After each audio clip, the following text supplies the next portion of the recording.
தமிழக சட்டப்பேரவையில் சமூக நலன் மற்றும் மகளிர் உரிமைத்துறை மானிய கோரிக்கையில் பெண்கள் மற்றும் திருநங்கைகளுக்கு உதவும் பல திட்டங்கள் அறிவிக்கப்பட்டுள்ளன.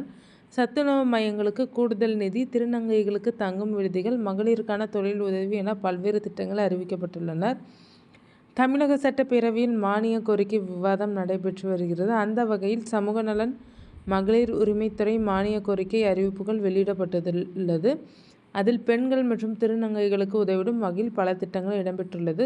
தமிழ்நாட்டில் பள்ளிகளில் செயல்படும் 43,131 சத்துணவு மையங்களில் பயன்பெறும் 42.71 லட்சம் மாணவர்களுக்காக வழங்கப்பட்டு வரும் உணவூட்டு மானியத் தொகை ஆண்டொன்றுக்கு 61.61 கோடி ரூபாய் கூடுதலாக உயர்த்தி வழங்கப்படும். தமிழ்நாட்டில் செயல்படும் சத்துணவு மையங்களில் 25 பயனாளிகளுக்கு அதிகமாக பயன்பெறும் 25,440 சத்துணவு மையங்களுக்கு 9.66 கோடி ரூபாய் மதிப்பீட்டில் எரிவாயு அடுப்புகள் புதியதாக வழங்கப்படும். திருநங்கைகளுக்கான அரண் எனும் பெயரில் 2 தங்கும் இல்லங்கள் சென்னை மற்றும் மதுரையில் 64 லட்சம் ரூபாய் மதிப்பீட்டில் அமைக்கப்படும்.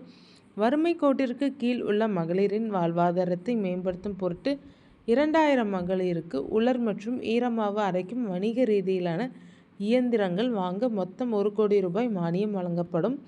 தமிழ்நாடு அரசின் மூலம் வறுமை கோட்டிற்கு கீழுள்ள மகளிரின் வாழ்வாதாரத்தை மேம்படுத்தும் பொருட்டு ரூபாய் 10,000 அல்லது அதற்கு மேல் மதிப்பிலான உலர் மற்றும் ஈரமாவு அரைக்கும் வணிக ரீதியிலான இயந்திரங்கள் வாங்கும்போது மொத்த விலையில் 50% அல்லது அதிகபட்சமாக ரூபாய் 5,000 மானிய தொகையாக வழங்கப்படும். இத்திட்டத்தில் கைம்பெண்கள், ஆதரவற்ற பெண்கள் மற்றும் கணவனால் கைவிடப்பட்ட பெண்களுக்கு முன்னுரிமை வழங்கப்படும். இத்திட்டத்தில் 2000 மகளிருக்கு மொத்தம் 1 கோடி ரூபாய் மானியம் வழங்கப்படும். புகழ்பெற்ற தரம் வாய்ந்த பயிற்சி நிறுவனங்கள் மூலம் மாவட்ட சமூக நல அலுவலர்கள் மற்றும் பணியாளர்களுக்கு 1 கோடி ரூபாய் செலவில் திறன் மேம்பாட்டு பயிற்சிகள் வழங்கப்படும்.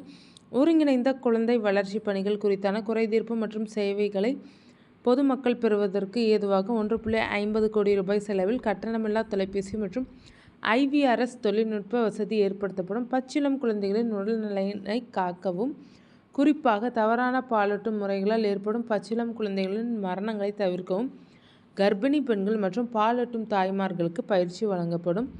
குழந்தைகளுக்கு எதிரான பாலியல் குற்ற வழக்குகளில் ஏற்படும் இடர்பாடுகளை களையவும், நிறுவன பராமரிப்பில் உள்ள மற்றும் நிறுவன பராமரிப்பில் இருந்து வீடேகும் குழந்தைகளை கண்காணிக்கவும் ஒரு மேலாண்மை அலகு 150 லட்சம் ரூபாய் செலவினத்தில் உருவாக்கப்படும். பள்ளி கல்வித்துறையுடன் இணைந்து பள்ளி மாணவர்களிடையே நேர்மறையான சூழலை உருவாக்கவும், இளம் பருவத்தினரிடம் உள்ள போதை பழக்கத்திலிருந்து அவர்களை மீண்டு வர செய்யவும் சென்னையில் பள்ளி கல்வித்துறை வளாகத்தில் உரிமை முற்றம் செயல்படுத்தப்படும்.